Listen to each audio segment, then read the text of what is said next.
Have you not received it yet? It is beneficial to you. At last, all of your troubles are gone.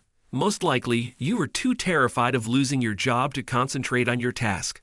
For that reason alone, I purposefully postponed your termination. The cruelty of Mr. Davis chilled me. I have one last question for you, Mr. Davis. Is that AI genuinely acceptable? The workload hasn't altered despite its implementation. It won't be controllable if this keeps up. It's okay, of course. It's the most recent AI. AI is really intelligent. You're just a worthless baby boomer, so leave now. I left the president's office after accepting my dismissal, deciding to give up on the company's future. I would no longer be able to attend this cozy office. Things may have gone differently if I had been a little more pushy with Mr. Davis. I left the company with a sorrowful heart. David Smith is my name. I oversaw the IT division of Jones Corporation, a significant retail business. I started working here in my 40s as a mid-career employee. I used to work for another company as a systems engineer, but I was let go because of their situation. I started working for a trade company after I graduated from college. But eventually, the business ran into issues with a customer and had to file for bankruptcy. The president was totally duped into purchasing worthless goods by the client, which turned out to be a fraud organization. It was too late by the time we realized it. The corporation was sued for damages from all sides, and the scam group had disappeared. Ultimately, the business filed for bankruptcy, and I lost my job in my late 30s.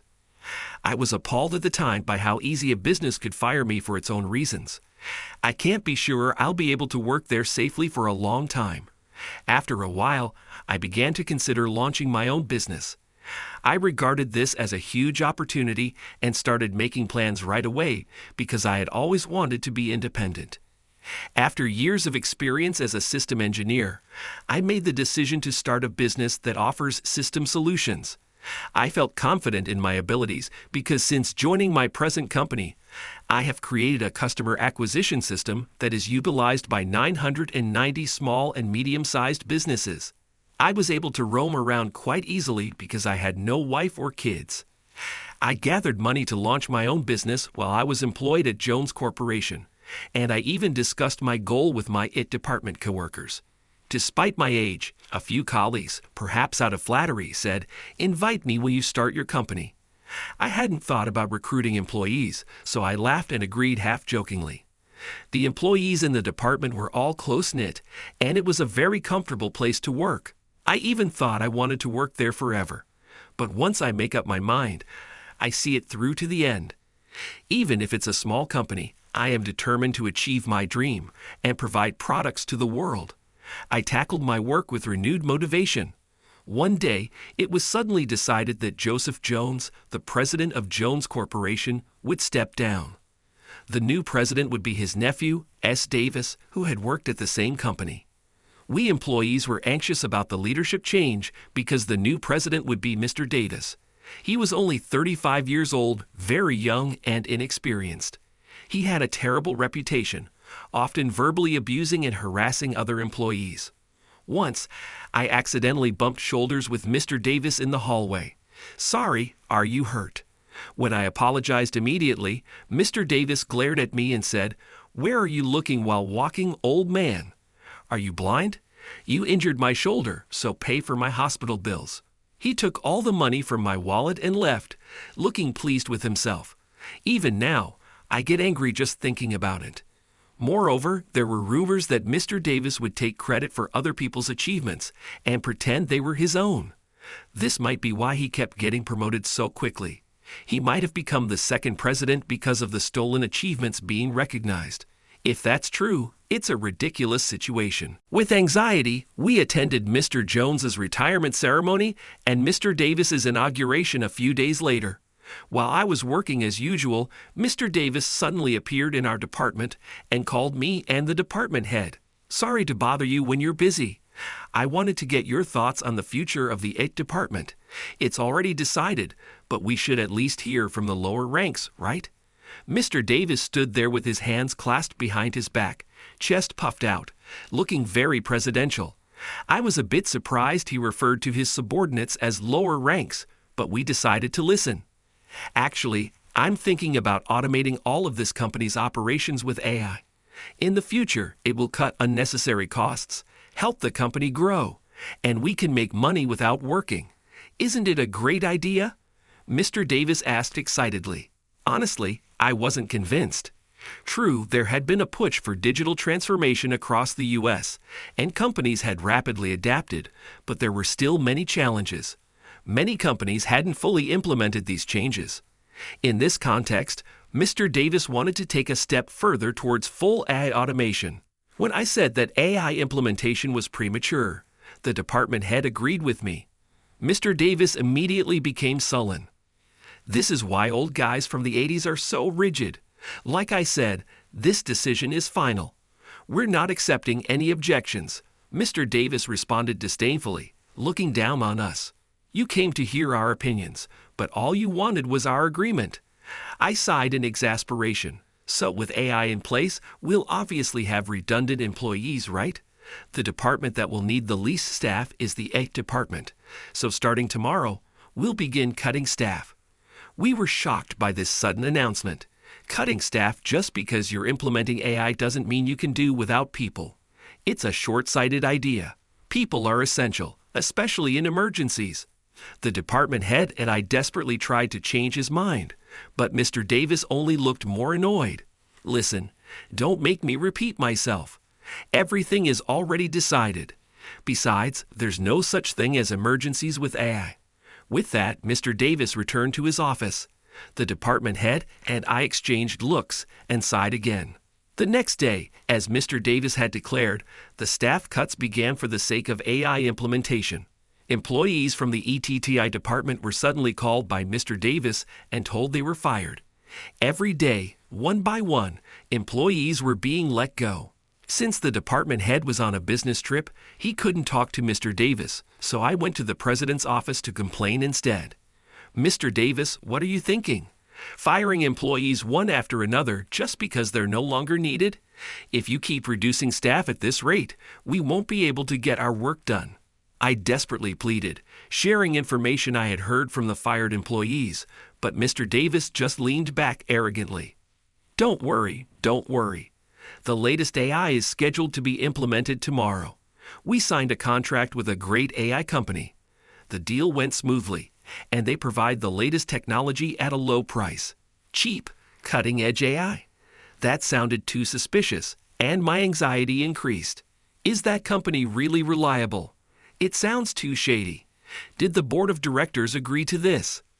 Mr. Davis immediately glared at me. Oh, got problem with that? All the board members gladly agreed. Well, anyone who questions my decisions gets fired instantly. I see. I now understood why the AI implementation and staff cuts were approved. The board members were all intimidated by Mr. Davis and couldn't oppose him. Is it acceptable for a president like this to exist? As I stood there in shock, Mr. Davis threatened me in a low voice. You've had issues with my methods for a while now. If you keep opposing me, you'll be the first to get fired. With that, he told me to leave. I had no choice but to quietly exit the president's office. A few days later, a third of the employees in the department had been fired. We were short-handed and racing against time every day to get our work done. Since then, the AI had been implemented and was operating without issues, but it wasn't particularly useful. Just as I was feeling anxious, Mr. Davis suddenly summoned me. My heart jumped, and I felt a pang of anxiety in my chest. The time had finally come. When I reached the president's office, Mr. Davis was sitting there grinning, with his elbows on his desk. As I was directed in front of him, I noticed a piece of paper on the desk. In large bold letters, it read * termination notice *. Don't you get it by now? It's good for you. You're finally free from all that worry. You were probably too scared about getting fired to focus on your work. I delayed your firing on purpose just for that reason.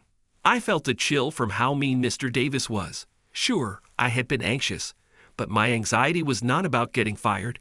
It was about whether that AI was really useful. Mr. Davis, can I ask one last thing? Is that AI really working properly? Since it was implemented, the workload hasn't changed. At this rate, we won't be able to get any work done. Mr. Davis looked smug. Of course, it's fine. It's the latest AI. The reason it's not performing is because you guys don't know how to use it properly. Just leave everything to the AI. It's probably hard for someone from the 80s to understand. Mr. Davis was always so infuriating. However, all the system engineers in the department agreed that this ad was useless. Yet Mr. Davis wouldn't listen at all. He had complete faith in that latest AI. But on what grounds? The AI is excellent. You old guys from the 80s are no longer needed. Just pack your stuff and get out. Mr. Davis smirked. Deciding to give up on the company's future, I accepted my dismissal and left the president's office. As I started packing my things, the employees in the Aita department spoke to me. "David, you're getting fired too? What are we supposed to do now? Seriously, what is Mr. Davis thinking?" Their concern made me happy but also sad. This comfortable workplace would no longer be accessible to me. From tomorrow, I wouldn't be able to see my dear subordinates anymore. If I had been more assertive with Mr. Davis, could things have been different? No, nothing I said would have changed anything. With a heavy heart, I left the company. After using up my paid leave, I officially resigned. That day, I had been preparing to start my own company, but my motivation wasn't as strong as before. I never thought I would leave in such a way. I was let go from the trading company I worked for before due to their circumstances. I wanted to start my own company to avoid that happening again. Things don't always go as planned. I sighed deeply. I had hoped to stay at that company until retirement. I still didn't have enough funds, so starting my company would be a bit further off. I needed to find a part-time job soon. Then I suddenly remembered. I had left something at the company. It was my favorite mug. I could buy a new one, but I didn't want to leave it behind and cause any trouble for the company later. I reluctantly decided to contact the company to inform them I was coming to pick up my forgotten item. However, I couldn't get through on the phone. Maybe they were busy. Giving up on the call, I decided to go directly to the company. When I explained the situation in the lobby, I found out that the IT department had been dealing with a problem since morning, and no outsiders were allowed in. As I walked through the lobby, I noticed the employees seemed unusually busy. I was curious but decided to leave. Suddenly, Mr. Davis came running from the elevator. "David, you came at the perfect time. You're my savior." His unexpected response made me uneasy. While I was puzzled, Mr. Davis started explaining the current situation. Apparently, the customer acquisition system I had developed for 990 small businesses had suddenly gone haywire, sending massive amounts of promotional messages to clients. Furthermore, customer information registered in the system had been leaked, causing significant damage. I was shocked. My mouth gaped. "The clients are bombarding us with complaints. This is your system, right? Can you fix it now?" Mr. Davis conveniently turned to me for help, but I hadn't forgiven him for everything he had done. I refuse. He seemed genuinely hurt by my blunt rejection. "Just stop joking around. If this damage continues, the company is finished. Please, I'm begging you." Mr. Davis clasped his hands above his head, but I refused again. Mr. Davis lost his temper.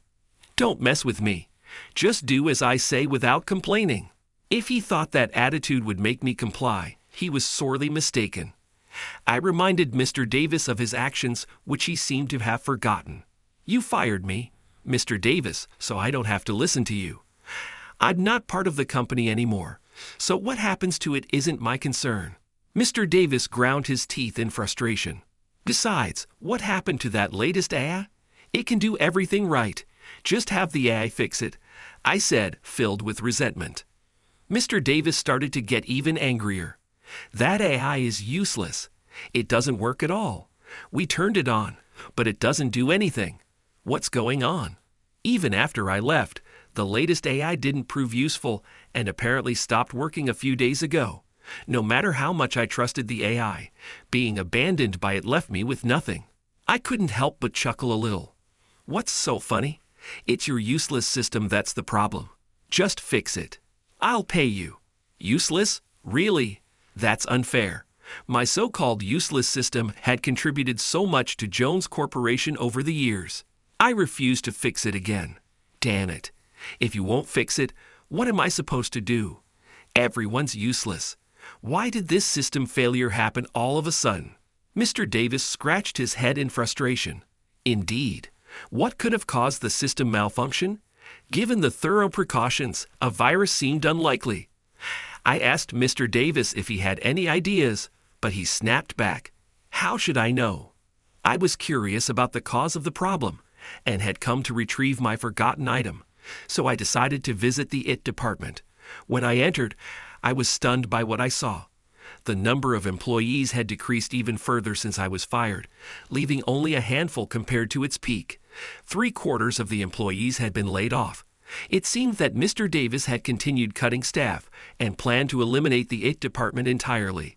Seeing this, I immediately understood the cause of the system failure. It's obviously due to a lack of personnel. With so few staff, they couldn't maintain the system that had been running smoothly until now. They couldn't fix any issues that arose. How could you let it get to this point? I couldn't help but shout at Mr. Davis. He looked a bit bewildered but quickly got defensive. How was I supposed to know? I thought the AI was working fine. None of the employees complained. Several employees turned to look at us in response to his excuse. Their faces were gaunt and haggard, a pitiful sight. I kept my composure and responded. They couldn't complain because you had been intimidating them. Don't blame your subordinates.